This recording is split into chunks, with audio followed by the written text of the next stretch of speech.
Muito bem, irmãos, boa noite a todos. Vamos hoje iniciar um novo estudo. Terminamos o estudo que víamos fazendo sobre a profecia do Daniel. E hoje vamos meditar sobre as cartas joaninas, pegando a primeira carta do apóstolo João, capítulo 1, e vamos então ver esse primeiro capítulo dessa carta, já bastante conhecida nossa, mas sempre bom rever e ver o que o Senhor tem a falar para nós por meio desse texto. E a primeira carta diz assim, no capítulo 1: o que era desde o princípio, o que temos ouvido, o que temos visto com os nossos próprios olhos, o que contemplamos e as nossas mãos apalparam com respeito ao Verbo da vida, e a vida se manifestou e nós a temos visto e dela damos testemunho. E vô-la anunciamos, a vida eterna, a qual estava com o Pai e nos foi manifestada. O que temos visto e ouvido, anunciamos também a vós outros, para que vós igualmente mantenhais comunhão conosco. Ora, a nossa comunhão é com o Pai e com seu Filho Jesus Cristo. Estas coisas, pois, vos escrevemos para que a vossa alegria seja completa. A nossa reflexão, ela está aí até no versículo 10, que é o versículo que encerra esse capítulo. É um pequeno capítulo, né? Mas aqui nós encontramos o autor da carta, que na verdade ele não se identifica, mas é alguém que tem uma fala assim muito prática. Há umas evidências sobre essa pessoa. Ele escreve, mas não escreve para deslumbrar, nem para especular sobre as questões da fé. Ele não quer satisfazer a curiosidade simplesmente de pessoas interessadas. Antes, ele afirma que escreve para esclarecer verdades profundas da fé cristã. Agora, ele quer fazer isso de uma maneira muito simples e convincente. Ele tem o objetivo de falar aos cristãos espalhados a essa altura, no final do primeiro século, espalhado pelo mundo inteiro, e ele quer dizer o seguinte, uma verdade muito simples: aquele que tem a vida eterna, tem essa vida eterna porque crê no Filho de Deus. Por que temos a vida eterna? Porque temos o Filho de Deus. É uma teologia prática, é um texto prático, simples. João tem uma profunda, eu estou dizendo João porque eu já estou usando aqui as argumentações das evidências externas, porque a evidência interna não mostra isso, ou seja, ele não começa dizendo aqui, eu, João. Ele não faz essa apresentação. Mas as evidências externas que nós vamos falar, ele coloca essa carta como uma carta de autoria joanina, João sendo o autor. Então, daí a gente diz, quem está escrevendo? Quem são os destinatários dessa carta, dessa epístola? Uma coisa é certa, ele escreve para aqueles que creem em Jesus Cristo como Filho de Deus. Os destinatários são essas pessoas. Ou seja, escreve para pessoas que fizeram a sua confissão de fé. Creram, abraçaram a fé. Então essas pessoas são destinatários dessa carta. Havia nos dias desse final do primeiro século, ou seja, nesse tempo que a gente diz que é o tempo de João, uma mistura muito grande de ensinamentos ditos cristãos. Por isso que o segundo século cristão vai ser chamado o século dos apologistas. E quem eram essas pessoas apologistas? Eram pessoas que construíam raciocínios, argumentos, teologias para explicitar os princípios da fé. O que é a fé cristã, o que é que ela não é e o que é. Porque havia muitas instruções, muitos ensinos desencontrados. Palavras errôneas. Essa mistura contribuiu muito para que pessoas se desviassem e assumissem determinadas religiões sincréticas, de misturas, de um pedaço daqui, outro pedaço dali, e na verdade as pessoas depois não sabiam nem que estava crendo direito. O mesmo problema que Paulo vai enfrentar na Galácia, e quando ele fala aos crentes da Galácia, ele diz: não foi isso que eu ensinei para vocês, eu ensinei outro evangelho, e vocês estão com a outra doutrina. Quer dizer, esse problema era recorrente,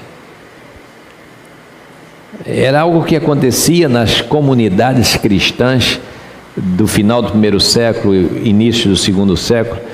Por que isso acontecia também? Porque esses apóstolos, esses ministros conhecidos nossos, eles não eram fixos nessas igrejas. Eles ensinavam, formavam as comunidades e saía.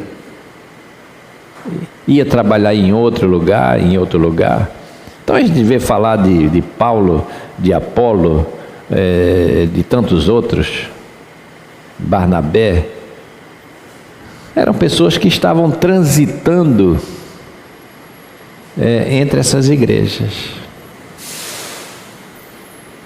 E daí que então, às vezes se tinha um bom presbítero nessas igrejas, que firmava, que enfrentava as dificuldades.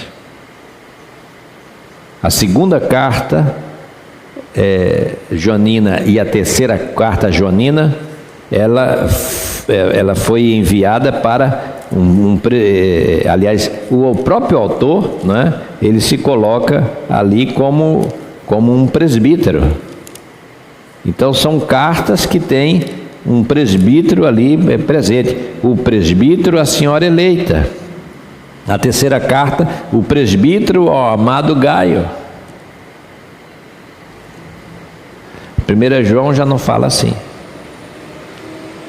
Então essa itinerância desses apóstolos fazia com que às vezes alguns desses campos ficassem à mercê de algum ensinamento equivocado, e isso levava a determinadas atitudes de ignorância quanto aos princípios da fé cristã, né? Então os apologistas foram muito necessários. Aristides, Justino Marte, Atenágoras de Atenas, Taciano, Teófilo de Antioquia, foram grandes apologistas, homens que construíram uma defesa da fé muito sólida, firme, que dizia assim: a fé cristã é isso.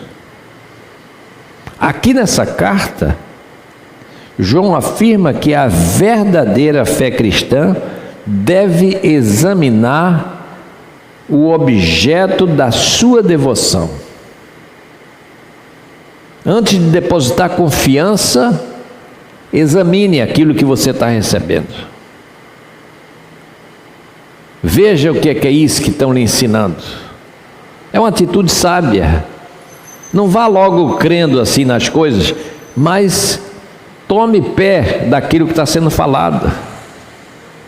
Seja crítico diante daquilo que você está ouvindo.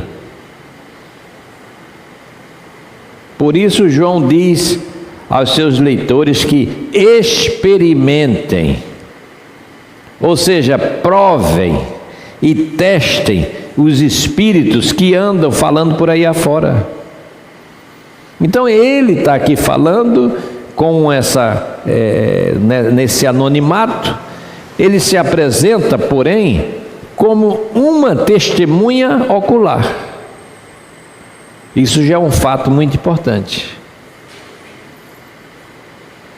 O que temos ouvido e o que temos visto com os nossos próprios olhos é uma testemunha ocular. É alguém que presenciou muitas coisas. A essa altura dessa carta, uma carta já antiga, dentro do primeiro século, quer dizer, uma testemunha ocular provavelmente já de bastante idade. Quer dizer, tudo isso inclusive ajuda a aproximar esse autor como sendo o próprio João, que teria chegado até pelo menos a última década do primeiro século, talvez lá com os seus 90 anos, por aí. Mas é uma testemunha ocular. E a sua mensagem está supremamente interessada na manifestação histórica, audível, visível, tangível do Evangelho. Ele está querendo dizer assim: olha, isso tudo que tem sido falado acerca do verbo da vida é verdadeiro. E por isso mais a gente diz assim: ele está preocupado com os ensinamentos desse final de primeiro século, início de segundo século, quando havia muita coisa errada, falsos mestres que procuravam enganar os cristãos. Ele fala aqui no capítulo 2, no versículo 26, isto que vos acabo de escrever é acerca dos que vos procuram enganar. Tinha muita gente assim, enganadores, gente que distorcia a verdade. Então ele está preocupado com isso, e por isso escreve essa carta.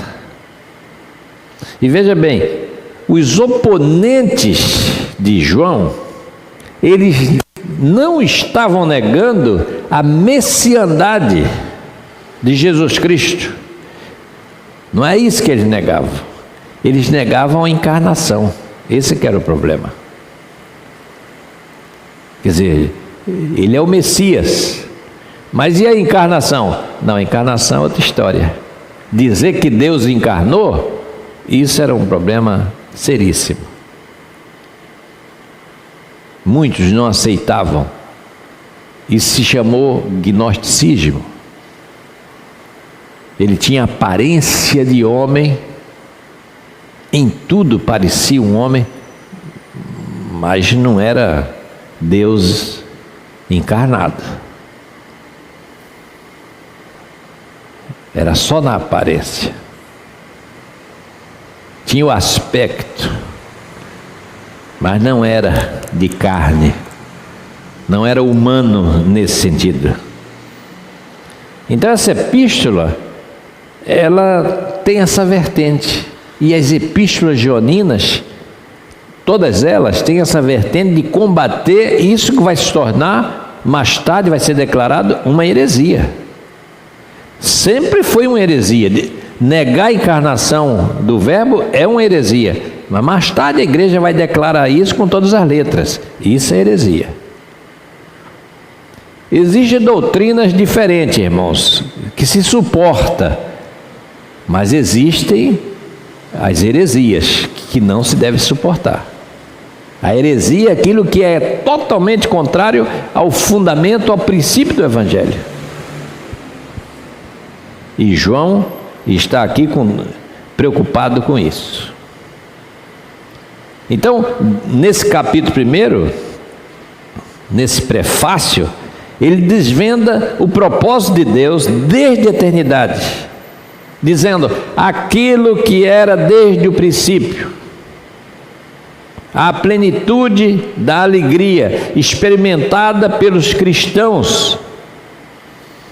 E isso não vai chegar ao fim enquanto não se consumar todas as coisas. Então ele declara, aqui nesse pequeno trecho, a preexistência eterna. Aquilo que é desde o princípio. E princípio aqui não tem nada a ver com tempo. Princípio aqui é aquela arquê, é aquela palavrinha grega que não significa início nem começo, mas princípio é um princípio de eternidade. No princípio criou Deus o céu e a terra, na eternidade. Então ele está dizendo aqui, a preexistência eterna. Quem é Jesus? Aquele que é desde o princípio. Veja que esses versículos 1, versículo 2 aqui, você lendo, você percebe uma identificação muito grande com o capítulo 1 do quarto evangelho. A linguagem é muito parecida, é muito semelhante. Então a preexistência eterna é a primeira coisa. A segunda é ele dizer que o verbo penetrou no tempo e se fez histórico. O verbo se fez história, fez-se carne e assim se apresentou aos sentidos, aos nossos sentidos, à audição, à vista, ao tato, aquilo que foi visto com os nossos próprios olhos, aquilo que nós ouvimos e aquilo que as nossas mãos apalparam. Então aqui está tudo junto, aqui tem a audição, aqui tem a visão, aqui tem o tato. É histórico. Não é um ouvir dizer.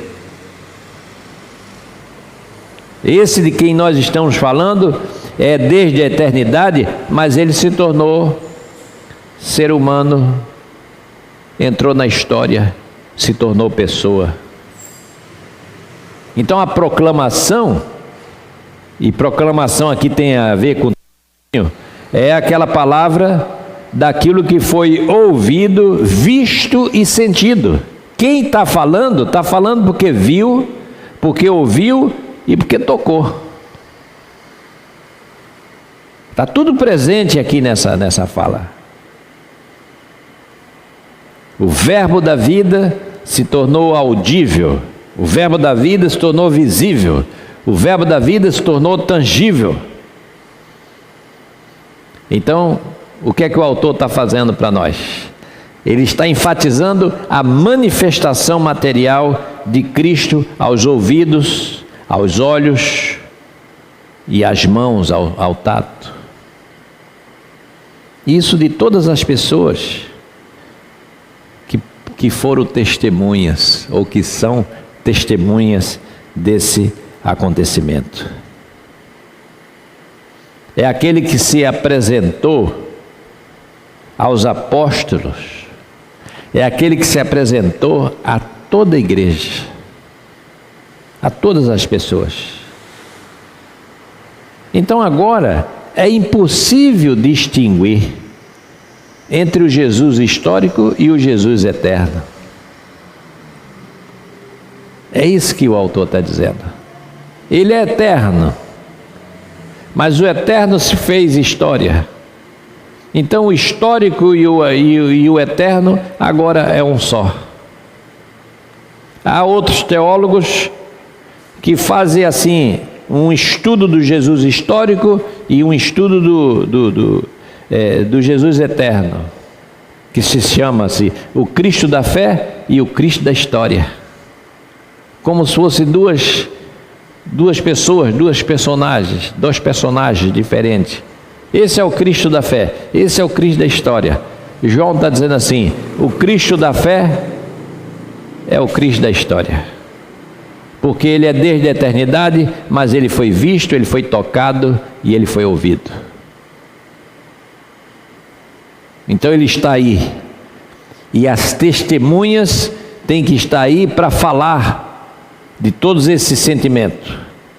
Então essa proclamação é uma proclamação autorizada, é uma proclamação para ser falada, ela não é para ser monopolizada, mas é para ela ser apresentada onde, quando e em qualquer lugar, em todo lugar. A revelação foi dada a todas as pessoas. Então ele usa aqui dois verbos para descrever esse anúncio apostólico. Ele diz: olha, nós damos testemunho e nós anunciamos. Esse ministério apostólico envolve testemunho e proclamação. Testemunhamos e falamos, porque o testemunho é a palavra de uma testemunha ocular. Você não vai falar daquilo que não sabe, não viu. Você fala daquilo que você presenciou, senão você vai dar um falso testemunho. Mas eles estão falando daquilo que viram. Eles estavam lá.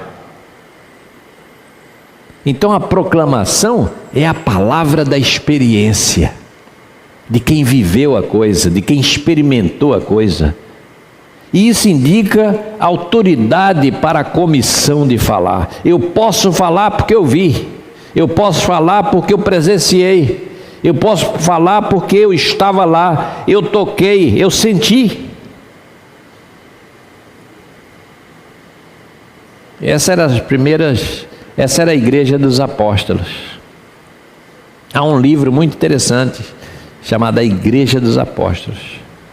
É a igreja das testemunhas oculares. Era uma igreja de um testemunho muito vivo. Essa igreja dos apóstolos, ela nem tinha os textos assim como nós temos, porque o texto era o testemunho de cada um deles.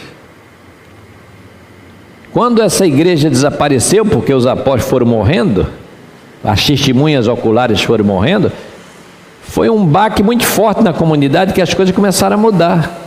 Porque um culto na comunidade apostólica, desses que presenciaram, era simplesmente uma daquelas pessoas, na hora do culto, como nós estamos fazendo aqui, e vinha à frente e dizia: olha, irmãos, eu estava certa vez, estava no caminho para Emaús, ou eu estava na estrada para Cafarnaum, e aí o Senhor estava caminhando também, e eu presenciei quando ele fez isso, fez aquilo outro. Era assim, a mensagem era isso. Eu vi quando ele curou uma pessoa, quando ele curou o cego, eu presenciei isso. Era a igreja dos apóstolos, era a igreja das testemunhas oculares. Então era um culto muito assim, era informal, mas aquelas pessoas tinham autoridade para falar daquilo que presenciaram. Quando essa igreja passou, que entrou para o segundo século, aí, e agora? Agora nós vamos precisar do texto. Agora a gente precisa da escritura.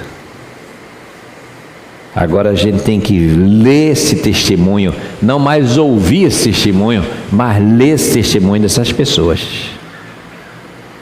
Então essa proclamação é uma proclamação autorizada. Veja, o autor começa declarando a preexistência de Deus em Jesus Cristo. Depois ele fala de que esse verbo se fez história. Depois ele diz que essa proclamação é autorizada porque essas pessoas têm autoridade para isso, porque elas estavam lá. E, em quarto lugar, eles enfatizam também que essa coparticipação, ela é comunitária. Ou seja, a proclamação não tem um fim em si mesmo. A proclamação, ela tem um propósito imediato e último, e esse propósito imediato e último de quem proclama é fazer com que surja a comunhão dos santos. Ou seja, somos informados dessas coisas para formarmos um corpo em Cristo, para ser a comunidade que se reúne em torno dessa palavra, essa palavra que é vida, essa palavra que fala do Senhor que veio e está vivo. Então, ao testemunhar, eles estão buscando a comunhão dos santos, a koinonia, que haja unidade, que haja alegria, que haja essa coparticipação. Jesus Cristo criou, nos dias da sua carne, um grupo apostólico e fez com que ali houvesse comunhão. E essa comunhão, ela não foi maior do que é hoje. Essa comunhão, pelo contrário, ela foi só aumentando. E essa comunhão se tornou muito maior quando mais tarde foi dado o Espírito Santo. Porque o Espírito Santo é o Espírito da comunhão. Daqui a uns dias nós vamos celebrar o Pentecoste. O Pentecoste é a doação do Espírito. E o que é que o Espírito faz? Ele constrói a igreja, ele edifica a igreja, ele une a igreja, ele agrega os crentes. Ele tem os crentes juntos. Por isso que Paulo, quando escreve aos Efésios, no capítulo 4, ele diz: gente, há um só Senhor, há um só Espírito, há uma só fé, há um só batismo. Como é que a gente está aí meio dividido, a fé é a mesma, o Senhor é o mesmo, o Espírito é o mesmo. Então essa fala é uma fala para fazer com que essa comunhão ela cresça. Somos informados por João dessas coisas, dessa notícia de quem é Jesus Cristo, para que nós possamos ter comunhão e para que nós possamos andar na luz, porque Ele é luz, Ele é alegria. E ele vai dizer no versículo 7, se andarmos na luz como Ele está na luz, mantemos comunhão uns com os outros, e o sangue de Jesus, seu Filho, nos purifica de todo pecado. Então essa comunicação, nesses 4 aspectos vistos aqui nessa rápida palavra, é para fazer com que a nossa alegria seja completa. O Senhor Jesus, Ele é o Deus preexistente. Ele é aquele que se fez homem, ou seja, se tornou histórico e nos dá o direito de testemunhar, porque nós recebemos esse testemunho de gente autorizada como os apóstolos, então nós podemos testemunhar. E esse testemunho é para que isso crie comunhão entre nós, para que a nossa comunhão ela possa crescer e a nossa alegria ser completa. Então que o Senhor nos abençoe e que Ele esteja a cada dia firmando os nossos passos nessa alegria de saber cada vez mais acerca do Senhor Jesus Cristo. Amém.